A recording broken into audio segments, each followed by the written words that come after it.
Ah, vous êtes là, excusez-moi. J'étais en train de lire un article intéressant intitulé « Le mystère de l'abominable homme des neiges, le Yéti a enfin été résolu ».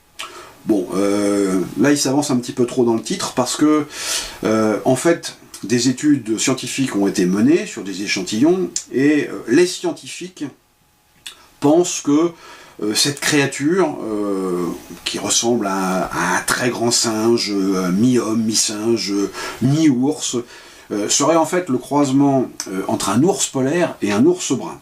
Bon, ils pensent, hein, ils n'en sont pas sûrs. Et en fait, quand on dit d'ailleurs « abominable homme des neiges », en fait, ça résulte d'une mauvaise traduction, parce qu'il n'a jamais été question d'abominable, hein. C'est homme des neiges, ok, mais pas... Pour ça, on préfère l'appeler le Yéti, en Himalaya, sachant qu'il y a également des légendes qui concernent cette créature et qui concernent le Canada et les États-Unis, les montagnes là-bas, où on parle de Bigfoot. Alors Bigfoot, si on traduit, ça veut dire grand pied.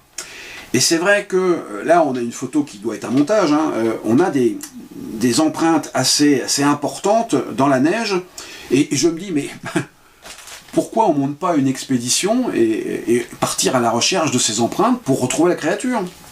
Monsieur, vous avez l'air d'être un aventurier dans l'âme. Regardez, on va tenter une expérience. J'ai ici une empreinte de Yéti, ou de Bigfoot, comme vous voulez, dans la neige. Ah oui, il faut imaginer, hein. Et là, j'ai quelques cartes qui symbolisent, par exemple, l'Himalaya.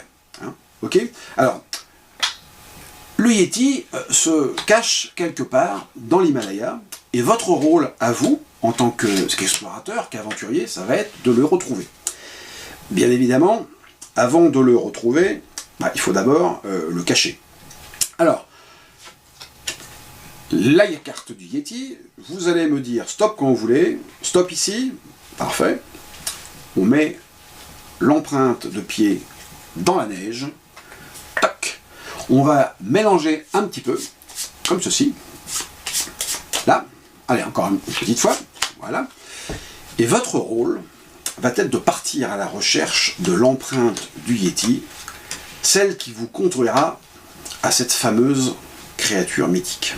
Alors là, bon, faites appel à votre imagination, vous avez devant vous l'Himalaya, avec les sommets neigeux, mettez vos lunettes de soleil, parce que vous risquez d'être ébloui par la neige, et donc je vais vous demander de me donner un nombre entre 1 et 6. 4. Parfait. Alors là, j'attire votre attention sur le fait que si votre expédition démarre de ce côté-ci de l'Himalaya, 1, 2, 3, 4, on atterrit sur cette carte. Mais si vous décidez de faire partir votre expédition de l'autre côté, 1, 2, 3, 4, on atterrit sur la carte d'à côté. Donc, soit vous allez tomber sur l'empreinte, soit vous allez la louper. Alors, on part par là, d'accord, pas de problème. 1, 2, 3, 4. Donc, selon vous, votre flair d'explorateur vous permet de dire que vous êtes sur la piste du Yéti.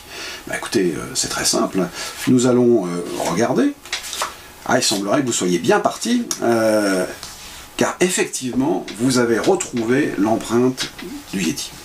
Alors, bon, certains diront que c'est de la chance, moi je dis peut-être pas, et à partir de là, pour en être sûr, nous allons recommencer l'expérience. Je prends à nouveau la carte, vous allez me dire à nouveau stop où vous voulez, stop ici, on insère la carte distinctement, on referme, on va à nouveau mélanger, comme ceci, là. Et puis, ce que je vais cette fois-ci faire, on va procéder différemment. On va imaginer que, par exemple, il y a un couple de Yéti de toute façon, c'est ça. Je prends les cartes comme ça, donc par deux. Toc. Vous me dites stop quand vous voulez. Ah, stop ici. Ah, déjà ici. Bon, parfait. Voilà. Mettez vos mains, vos index sur chacune des cartes. Comme ceci, alors le spectateur, donc, mais c'est le doigt. À présent, levez une main. Parfait. Bah écoutez, vous avez sélectionné cette carte, on l'enlève. Et donc, bon, comme vous avez su démontrer quand même pas mal de flair jusqu'à maintenant, je suppose que vous avez retrouvé l'empreinte du Yéti aussi facilement que la première fois. Comment ça, non, la carte est blanche. Ah oui. Ah, effectivement, la carte est blanche. Vous n'êtes pas aussi aventurier, aussi doué que je pensais. Parce que, bon, concrètement, vous auriez quand même dû suivre mon conseil quand je vous ai dit de mettre vos lunettes de soleil pour ne pas être ébloui par la neige. Parce que comment avez-vous pu manquer autant d'empreintes de Yeti dans la neige. C'est inconcevable. Bah écoutez, vous ne ferez pas partie de l'expédition.